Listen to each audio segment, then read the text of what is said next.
When shall we three meet again, in thunder, lightning, or rain? When the hurly-burly's done, when the battle's lost and won. That will be the air, the set of sun. Where the place? Upon the heath. There to meet with Macbeth. I come, Grey Malkin. Paddock calls. Anon. Fair is foul and foul is fair. Hover through the fog and filthy air.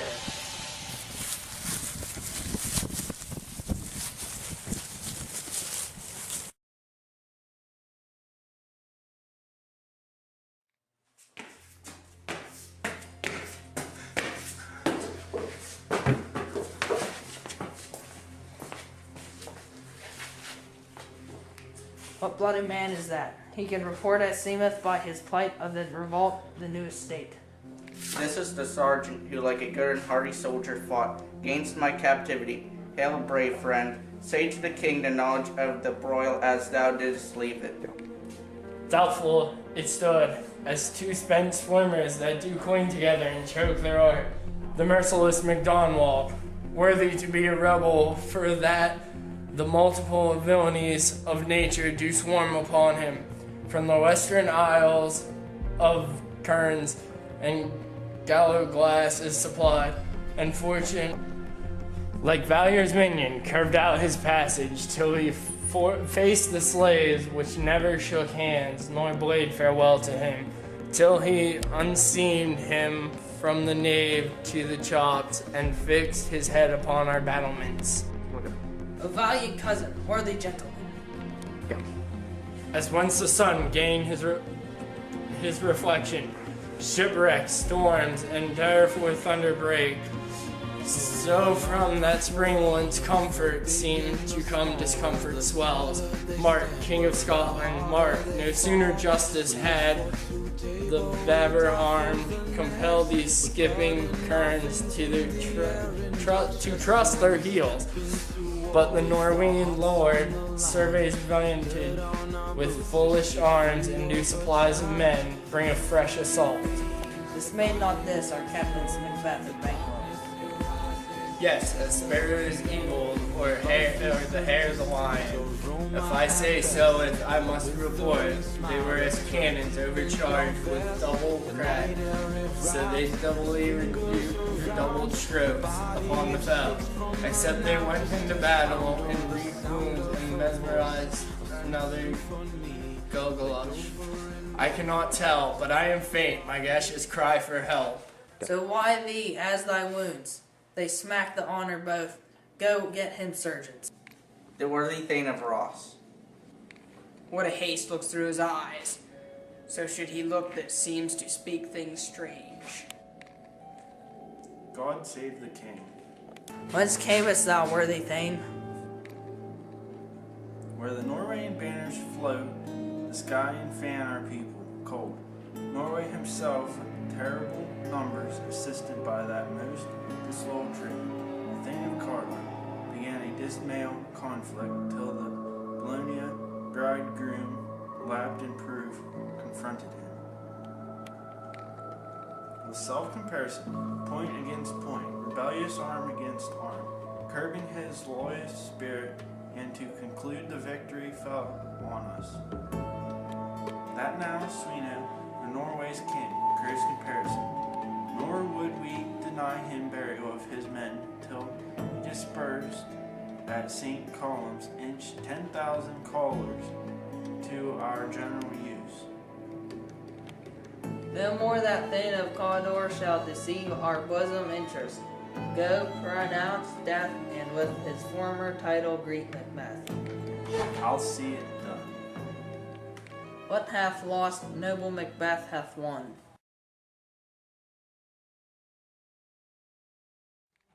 Is execution done on Cawdor? Are not those in commission yet returned? My liege, they are not yet come back, but I have spoke with one that saw him die, who did report that very frankly he confessed his treasons, implored your highness's pardon, and set forth a deep repentance. Nothing in his life became him like the leaving it. He died as one that had been studied in his death to throw away the dearest thing he owed, as 'twere a careless trifle. There's no art to find the mind's construction in the face. He was a gentleman on whom I built an absolute trust. O worthiest cousin, the sin of my ingratitude even now was heavy on me. Thou art so far before the swiftest wing of recompense is slow to overtake thee. Would thou hadst less deserved that the proportion both of thanks and payment might have been mine. Only I have left to say, more is thy due than more than all can pay. The service and the loyalty I owe in doing it pays itself. Your Highness's part is to receive our duties, and to our duties are to your throne and state, children, and servants, which do but what they should, by doing everything safe toward your love and honor. Welcome hither. I have begun to plant thee, and will labor to make these full of growing. Noble Banquo, that hast not less deserved, nor must be known no less to have done so. Let me unfold thee, and hold thee to my heart. There if I grow, the harvest is your own. My plenteous joys, wanton is fullness, seek to hide themselves in drops of sorrow. Sons, kinsmen's thanes, and you whose places are the nearest now. We will establish our estate upon our eldest, Malcolm, who we name hereafter the Prince of Cumberland, which honor must not unaccompanied invest him only, but signs of nobleness like stars will shine on all deservers, from hence in Inverness and behind and bind us further to you. The rest is labor, which is not used for you. I'll be myself the harbinger and make joyful the hearing of my wife with your approach. So humbly take my leave. My worthy Cawdor, The Prince of Cumberland. This is a step on which I must fall down or leap. For in my way it lies. Stars, hide your fires. Let not light see my black and deep desires. The eye wink at the hand, yet let that be which the eye fears. When it is done to see. true worthy Banquo, he is so valiant, and in his commendations I am fed. It is a banquet to me. Let's after him, whose care is gone before to bid us welcome. It is a peerless kinsman.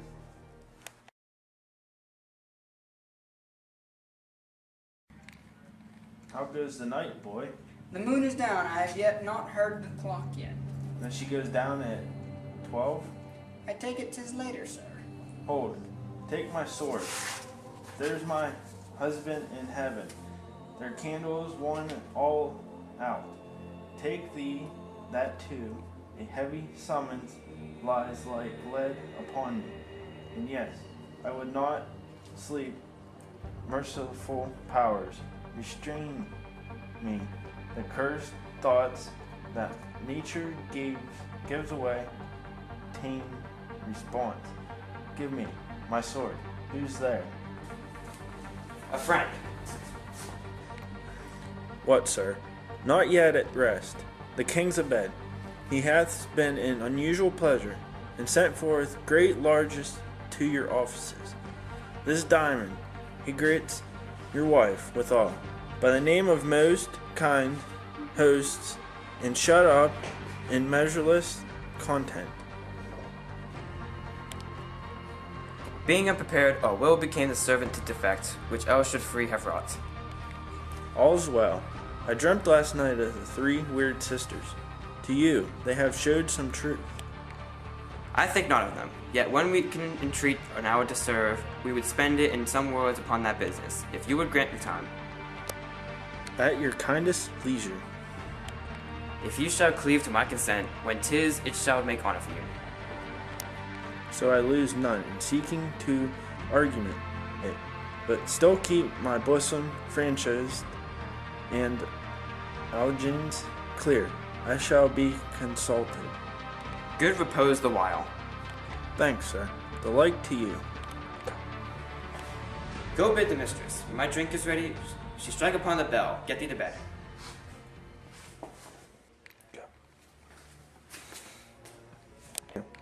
Is this a dagger which I see before me, the handle toward my hand? Come, let me clutch thee. I have thee not, and yet I see thee still. Art thou not fatal vision, sensible to feeling as to sight, or art thou but a dagger of the mind, a false creation, proceeding from the heat-oppressed brain?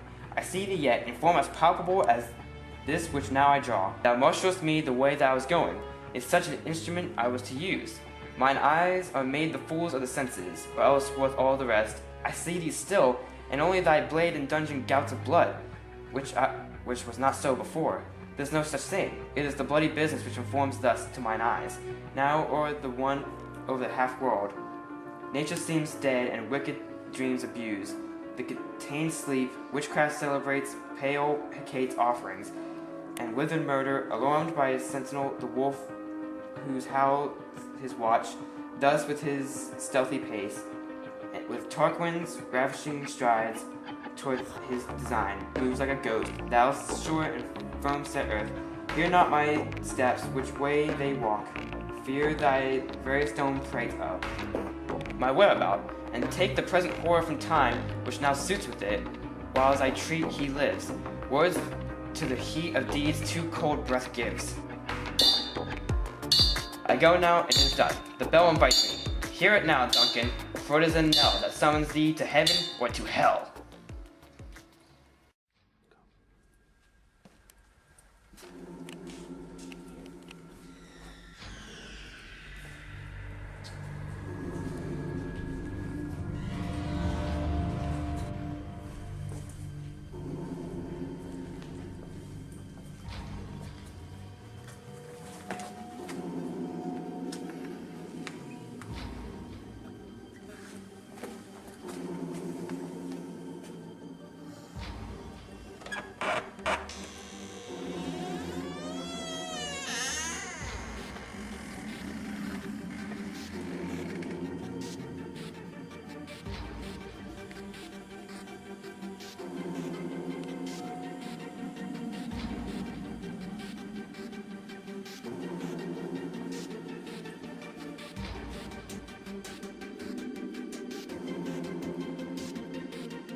Is that worthy master stirring?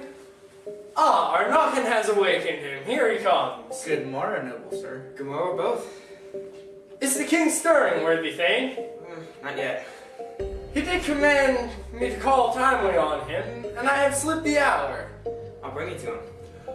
I know this is a joyful trouble to you, yet 'tis one. The labor we delight in physics pain. This is door. I'll make so bold to call, for 'tis my limited service.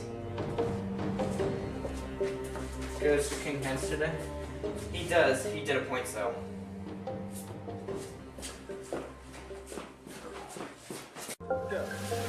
Oh, horror, horror! Tongue nor heart cannot conceive nor name thee. What's the matter?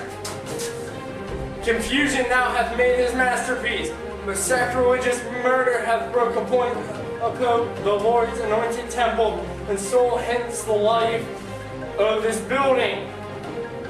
What is to say? The life? You mean your majesty? Approach the chamber and destroy your sight with a gorgon. Do not bid me speak. See, then speak yourself. Away! Away! Ring the alarm bell! Murder! Treason! Banquo! Donalbain! Malcolm! Away! Shake off this drowsy sleep, death's counterfeit, and look on death itself. Up, up, and see the great doom's image. Malcolm! Banquo! As from your graves, rise up, walk like spirits to the countenance of this horror. Ring the bell!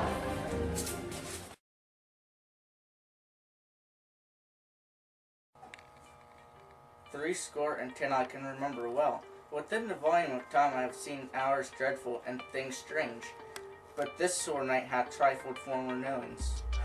Good father, thus it sets the heavens is troubled with man's act, threatens his bloody stage. By 'tis clock, 'tis day, and yet dark night strangle the traveling land. Its night's predominant, or the day's shame. The darkness does the face of earth entomb, when living light should kiss it. 'Tis unnatural, even like the deed that's done on Tuesday last. A falcon towering in her pride of place was by a mousing owl hawked at and killed. And Duncan's horses.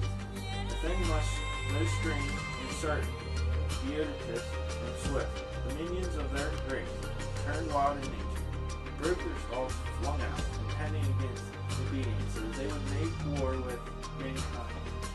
'Tis said they eat each other. They did so. The amazement of my eyes that looked upon him. Here comes the good Macbeth. How goes the world, sir, now? I see you not. Is known who did this more than bloody deed? Those that Macbeth has slain. Lies the day what good could they pretend? They were subordinates, Malcolm and Donalby, the king's two sons. They are fled. Now suspicion falls on them for the deed. Against nature still? Thriftless? Invention that will rave up time own life means that his most like the sovereignty will fall upon Macbeth? He is already named and gone to Scones to be invited. Where is Duncan's body? Carried to Colkill, the sacred storehouse of his predecessors and the guardians of their bounds. Will you go to Scone? No, cousin, I'll go to Fife. Well, I will thither. Well, may you see things well done there. Adieu. Least our robes sit easier than our new. Farewell, father. God, Benson, go with you. And those that would make good of bad and friends of foes.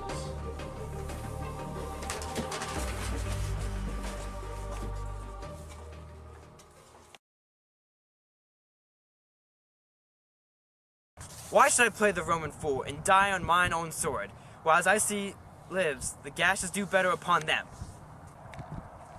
Turn, hellhound, turn!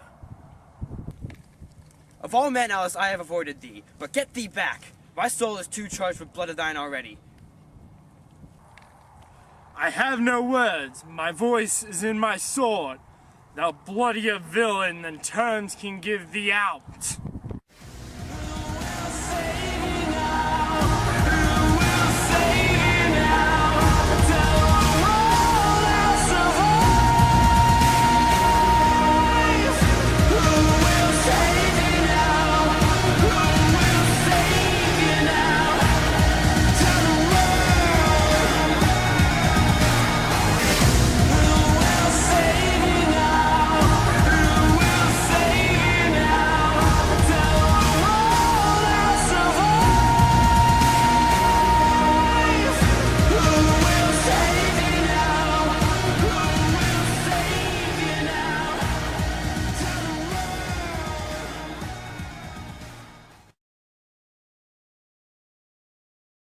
Thou losest labor. As easy mayest thou entrench in air with thy keen sword and presses make me bleed. Let fall thy blade on vulnerable crests. I bear a charmed life which was not yield to one of woman born. Spare thy charm, and let the angels whom thou still hast serve thee. Was from his mother's womb untimely ripped. Accursed be that tongue that tells me so, for it has cowed my better part of man. And be those juggling fiends no more believed, that palter with us in double sense that keep the word of promise to our ear, and break into our hope, I will not fight with thee. Then yield thee, coward, and live to be the show, and gaze o'er the time. We'll have thee as our rare monsters are, painted upon a flail and under wit. Here may you see the tyrant. I will not yield to kiss the ground before young Malcolm's feet, and to be baited with the rabble's curse. Though Burnham would come to Dunsinane, and thou opposed, being of no woman born, yet I would try to the last. Before my body I throw my warlike shield, lay on Macduff, and damned be him that first cries, "Hold enough!"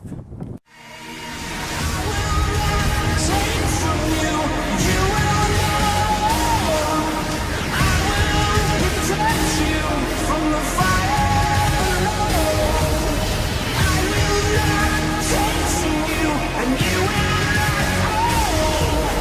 I will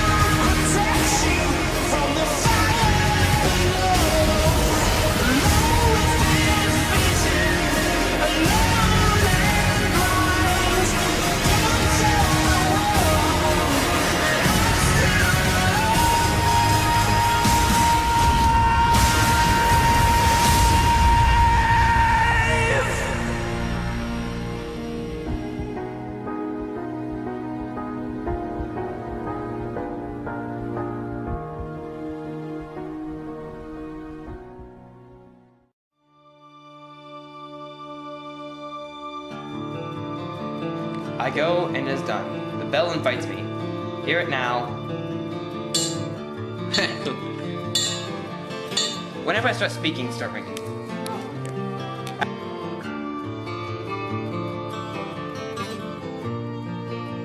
Thing on his dick and I can't do it. Right immediately, right.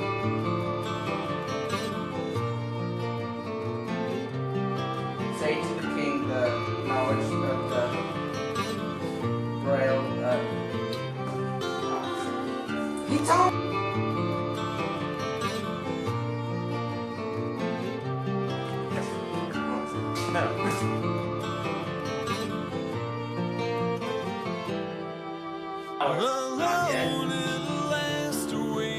I know this is a joyful trouble. I've lost all faith in this blurring line. Stay right here. John's I can't even read that. You sure want you? Storming through this despite what's right. One final fight for this tonight. Whoa,